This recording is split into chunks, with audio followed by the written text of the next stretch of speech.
Good afternoon, ladies and gentlemen. I am Jerry Cooey. I'm Deborah Nelson. Thanks for joining us.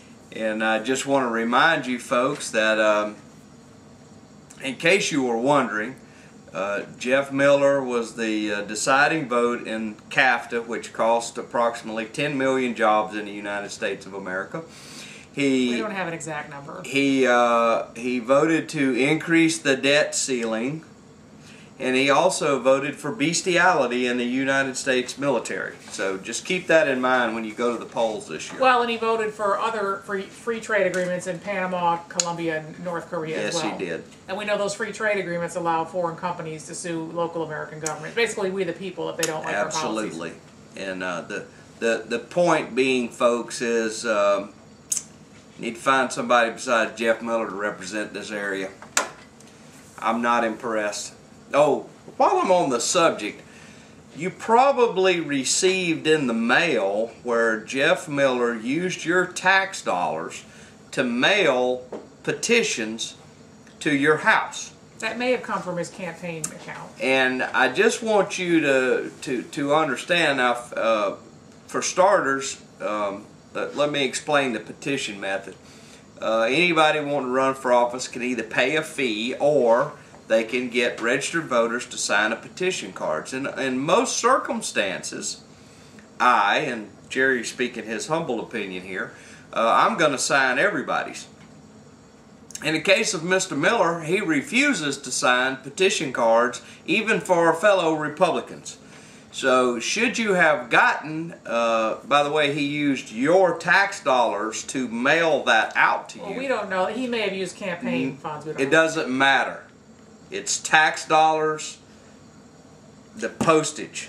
Well, I don't necessarily. We don't know. They may have been private. What I am trying to help you all understand, if my liberal tree-hugging partner will be quiet for a minute, is that he won't sign a petition card for anyone else.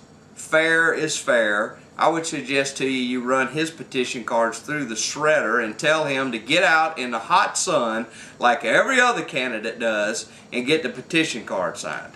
But he's mailing stuff to your house expecting you to fill it out and mail it back to you, folks. Run it through the shredder. But I tell you what, do what I did. Flip it over on the back side and say, "Dear Jeff Miller, get out in the sunshine and go get the petitions yourself," and then put it in the self-addressed stamped envelope and mail it back to him.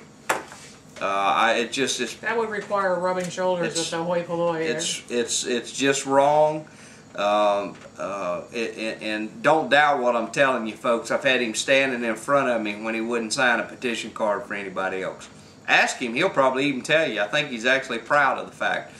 But that's just one more issue there. Tell him to go work for the job. Tell him not to expect blind people just to send the petition cards back without him having to work for it. You have to hustle that a little bit. You do have to hustle it. Now, for the rest of the candidates, folks, look, I've run for office myself. You're going to see a lot of folks out. Some of the candidates have finished their petition cards already. But when somebody asks you to sign a petition card for them, you're not, it means nothing except you're a registered voter and you would like for them to have the opportunity to be on the ballot. You can still vote for whoever you want to. Sometimes it can be a daunting task. So have a little heart, help democracy. When somebody comes towards you with a petition card, take the time. That is with the exception of Jeff Miller.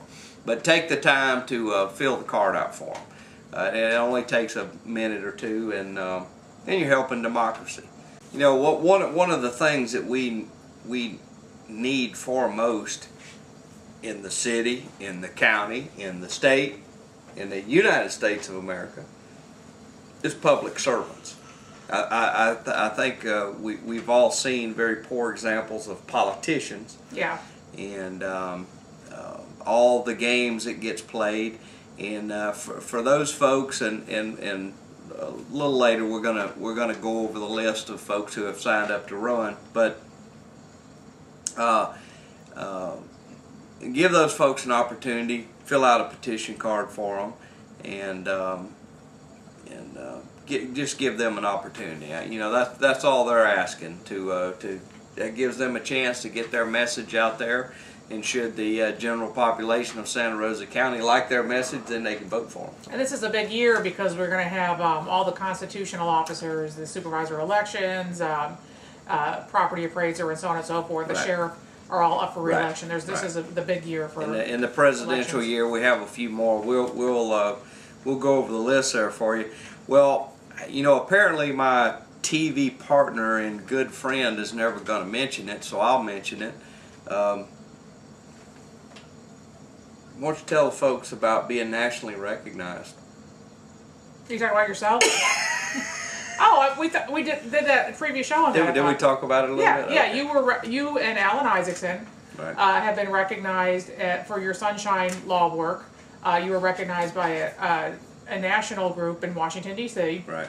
And you all went down to Orlando and got a presentation, and you gave a speech and educated more people about the Sunshine Law in Florida. Right. Folks, I was just funning her. She's actually talked about it before, but I just wanted to hear it again. You know, she's such a mean Democrat from time to time.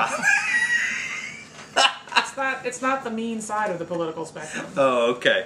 All right. Well, let's get it kicked off here. Yeah. Deborah, we've had a little issue going here, and on the beach. Vendors on Navarre Beach. And let me say, should any of our county commissioners be listening, I can tell you that the poll numbers are solidly against allowing that slide back out there again. Yeah, that's fair to folks say. were howling about that monstrosity blocking the view of the beach. But go ahead, let's talk about it. Well, we had, for a while it looked like they might get some food vendors, and these are portable food vendors. I mean, these are not like restaurants setting up shop. I think they had 7 of them apply, and they talked about letting them set, I think, be temporary presence during the summer on the beach. And just this last Monday at the county commission meeting, I guess they all of a sudden decided against it. And they're going to, let me read you a quote here. This is from Commissioner Don Salter. You mean my close personal friend, Commissioner Don Salter? Okay. Okay. Commissioner Don Salter said, stopping the process to develop the plan, and they're going to stop the process of looking at vendors till they get a recreation plan down at Navarre Beach. And this will give business owners, residents, and others an opportunity to give input on that plan. Just keep that quote in mind now. Salter said, stopping the process to develop the plan will allow more deliberate consideration of what needs to happen in the county's economically important tourism hub. Quote, I've always said that Navarre Beach is kind of like our version of an industrial park on the north end, Salter said. As we do projects down there, it's important that all of the commissioners have input on what's being developed down there. So just a second. Okay. Because I want to juxtapose against this shining statement against 7 poor little food vendors that have push carts that are going to be gone at the end of the summer. Here's what he had to say last fall after they had all voted unanimously to ask Eglin Air Force to move forward trying to put a pass for the Navarre Pass, through the former state park area. And of course the rumor is that at least one of them has buddies down there that want to see a casino and a marina and all that other junk up in the state park area. The Air Force had done a joint land use study that said the pass is no good for their mission. But just in case that changes, says this article from the Daily News, October 27, 2011. Just in case that changes, county commissioners on Thursday unanimously approved sending a letter to Eglin officials offering their support, all of their support, for reopening the pass. There was no plan, there was no discussion to let local business owners and people wait. They jumped right on that one. Correct, they jumped right on that. And here's Mr. Salter's quote.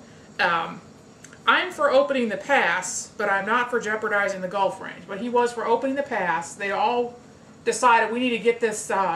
We need to get this encouragement in as soon as possible. But we can't let 7 little paltry food vendors get down there in the summertime and and sell hot dogs or Italian ice or whatever on the beach. Right. That's too much. That's too radical of a change. Well, one of the things that I see in his comments here kind of goes back to something that he was mad at me about when I said I can count to 3. Well, maybe he feels like he's getting pushed out a little bit here. That, for goodness sakes, the commissioner who represents Navarre Beach or South End interest, wouldn't you think they would push forward the program? No different than things that go on in the North End. It should be a North End commissioner that does it. I think he's still stinging from the fact that most of us understand any 3 commissioners can do whatever they want to. Well, let's also mention that they also, according to this article, put a hold on plans to build an amphitheater in the park. Right. Which is also where they want the casinos now. They don't want to put the amphitheater. Remember back to the Navarre Town Center project. You remember that whole rigmarole where we had this planning process and people were coming during dinner time, and we had our final vote on the night Hurricane Ivan arrived. Yeah. And lo and behold, we voted in high rises. Right. But anyway, one of the things that everyone was so excited about in those committees was that we're going to have an amphitheater in there. Right. It's going to be a completely comprehensively planned development, on the beach where they're not going to put too much in. Yeah, we're going to have high rises on the sound front, but we're also going to, have this place where people can go and listen to music and so on and so forth. And lo and behold, what did we say back in '04? We said that amphitheater is never going to happen. Right. That's a well, that was just something. Carrot on a stick to dangle. That was to sweeten the pot. Right. No different than our new baseball field in Escambia County. Yeah. Where we're gonna let the Po folks fish and we're gonna have all these public amenities. Maritime Museum. But folks, it's a classic bait and switch. Here's my 2 cents worth of it. To me. And folks, one of the areas that we're talking about is on the sound side, right when you go over the bridge to get to the Gulf side. I asked about this week, and the county does own the piece of property that's to the east of the bridge, and it's never been utilized, and shocking to me because I see a lot of events that occur down there. The 4th of July. A lot of summertime events, of course. Mardi Gras earlier in the year. I've never understood that, and it seems like to me, and I go by that fairly regular going to the pier. For goodness sakes, let's send the road department down there and at least scrape up the boulders and old cement, and let's manicure it a little bit so it would be more usable to start out with. A couple picnic tables and grills I mean it's just completely underutilized there, and as far as the vendors are concerned, I certainly don't have a problem with that. I would like to be, as long as they're small. Obviously what they're talking about is some that can just be moved around and things of that nature, and that's the American way. Give folks an opportunity to either have a hot dog or have a hamburger, have some shaved ice, or whatever the different vendors were. I don't understand. Well, I think we both understand what's going on, because we have a quote from the Navarre Beach Chamber of Commerce that mentions that the people who pay to be in the chamber down there are not interested in seeing this happen either. Right. And I can tell you, there is nowhere down there. I mean, there's a couple restaurants down there. None of them are cheap.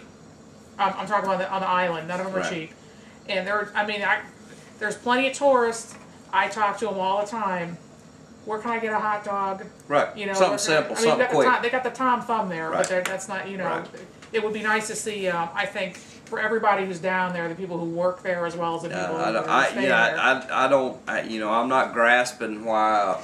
Obviously, folks, there's been some behind-the-scenes high sticking involved in this, and maybe folks that have businesses down there are not happy about it. I don't really know what the answer is.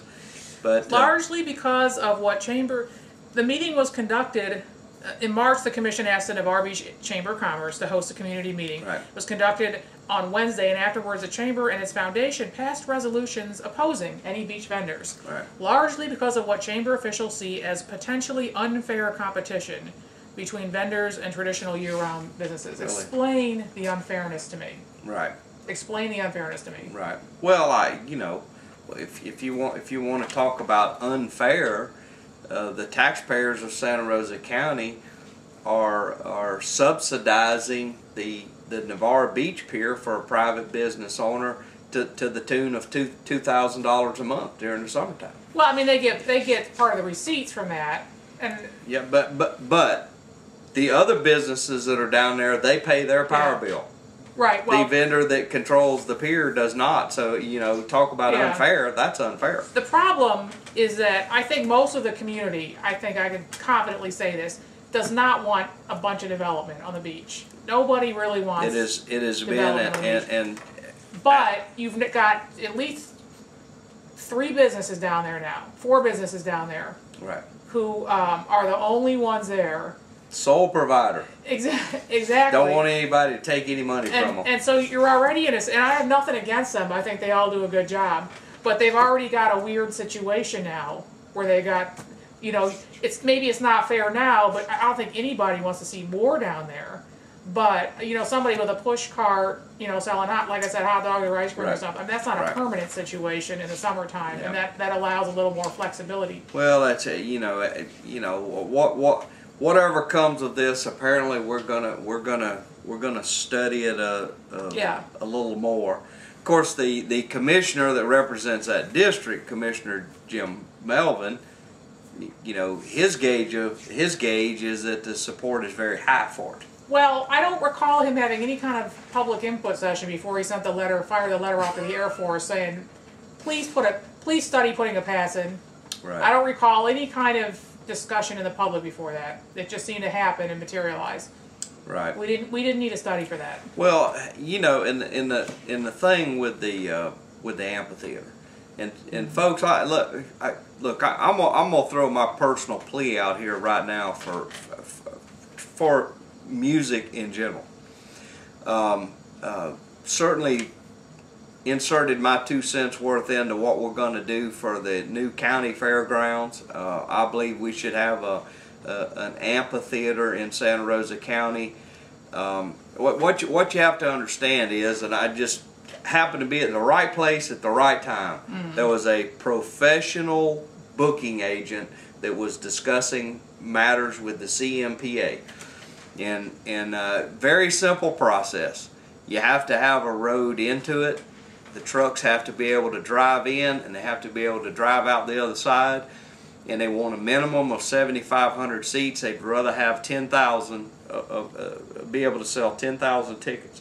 If you will do that, you can go to the Tier 2 performers. Willie Nelson will actually perform it for 7,500 folks.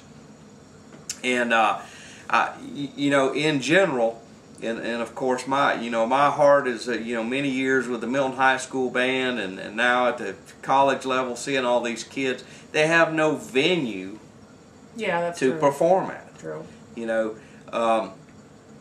We were discussing as far as the county fair issue is concerned. Name me an outdoor arena, and I really want an outdoor arena. I think that's you can keep the cost within reason on an outdoor arena. But name me a place where you can put 7,500 to 10,000 people at for an outdoor arena. We don't have it. Isn't the Maritime Park supposed to be? Well, don't get me started on that, providing Deborah. That flexibility? I tell you what, folks, you don't know this, but I'll share it with you. We have several bets amongst us, private bets between Best Boy and Deborah and I. The day that anything besides the baseball team walks on that field, I'll buy you a meal. I'm not taking that bet. Because apparently they don't have enough parking anyway to host anything like that. They have 100 parking places available. That's amazing. But back to the music issue, folks. we really, as a community, I think we really need to embrace that. You know, think about how wonderful it would be to have an outdoor stage somewhere in and around Navarre. All somebody has to do, maybe set up a system very similar to renting the pavilions in the county park. You sign up for it. Local bands can go down there, and then if it's a large enough area, an opportunity for groups to maybe make a little money on the deal to further expand music in Santa Rosa County. They get very large crowds at the pier. Yeah. When they do, and it's, I mean, it's a great venue at the pier. They get bands in there, and it's a wonderful. And let's just remind people once again, it's just my opinion. The reason they don't want the amphitheater there, and we're talking about the park area, is because they want to put other stuff in there. Their buddies want a casino and all this other junked up in there. Well, that's it. Look, folks, it's always a battle. If you have any doubt that it can be problematic, I would suggest that you go over to Destin, Florida, where many places you will find you have to pay $5 to get to the beach. Yeah. All right. You know, that's one of the things that's kind of been a gentleman's agreement and always been the hope of the majority of the people, that Navarre Beach always stay very simple. Yeah. Very family friendly. No Coney Island, no bright lights, no craziness. As natural as possible. Right. And they're already going to put another hotel in there now. Well, replace the Holiday Inn. The hotel. That's what it looks like. Well, I'm not opposed to that. No, I'm not saying I am either. The main reason that we need a hotel is because I can't afford to rent a week in a condominium. I can get 2 nights at the Holiday Inn though, right? And have full enjoyment of the beach area, you know. And I actually had this question asked to me this week, so just to let our viewers know, a fella came to me and said, "Well, here they go. They're working another land deal." No, they're not. The Holiday Inn the Holiday Inn Corporation still owns the property. They still have legal right to build a building there. There's no land swap or anything nefarious going on here. They have just chosen for many years not to rebuild the hotel. And of course it'll be up to them, you know, whether they do or not. Now our commissioners are certainly encouraging them to do it, and I think it's an opportunity. I don't want much on the beach. Actually, I would be done at the Holiday Inn. I agree with that. I'm good at that point. Yeah. But that gives everybody of every economic strata an opportunity to enjoy the beach that belongs to all of us. I agree, and I'll tell you, here's this is just an anecdote as to why if residents here want to keep that beach the way it is, you're going to have to obsess every single year over what's happening on that. You can never turn away. One of the things I hear from tourists more than anything else is, well, why can't I take my dog on the beach with me? In California, we're allowed to have our dog on the beach, and he goes and runs with me in the morning. And are you people kidding me? Right. I mean, you want to go on that beach with all these dogs on the beach? But that's what they want. And if you don't keep a very close eye on it, this is apparently one of the few areas where it's just completely banned. Right. And it's, you know, well, it's you know, look, the beach is there for everybody to use. And I have, well, Deborah and I both, during all of the you know, the quote unquote future development on the beach, we were pounding it away. You know, public access, public access, public access. We have the 1 mile to the east, and we'll have some battles over what gets built there. There is 3 pieces of already approved commercial property there. It's the park area. In the park area.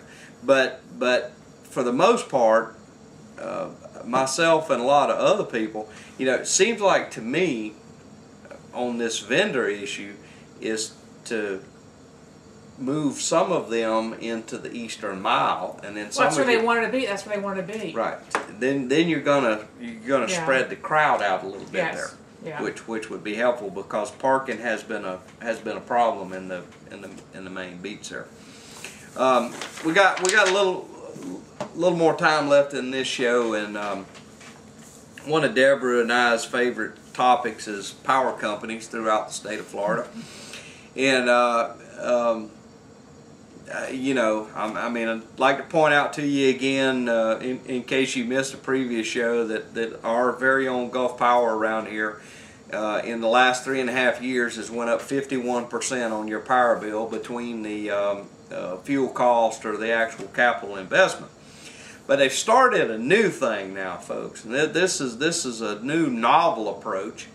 They want you. And it's not just Gulf Power, folks. It's Florida Power and Light, which is the other main power person in the state of Florida.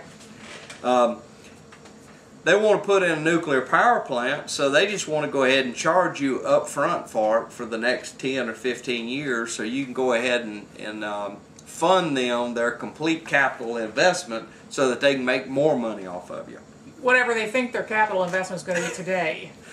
I got a feeling it might go up in the future as time goes by. Here, let me compare other businesses to you. Home Depot decides to open up a new Home Depot in Panama City, Florida, for example. Home Depot takes their current revenues, they set some to the side, they put it in a capital fund, and when they have enough money, they build a new Home Depot. They don't charge everybody at the Home Depot in Pace, Florida, $1 more per 2x4 in order to build the next Home Depot. It's called fair capitalism. It's a wonderful thing. I would like to see our power companies follow the same thing. If you want a nuclear power plant, gather up the dollars and build it yourself. Well, that's the problem, is because if Home Depot did that, we would go to Lowe's. And we have no other option with Gulf Power and the other power companies. Absolutely. So keep a close eye on this one, folks. This is going to be one of our big battles in 2012 and probably into 2013. And we're going to be very noisy about it. We are going to be noisy about it. I'm Jerry Cooey. I'm Deborah Nelson. Thanks for watching. Good night.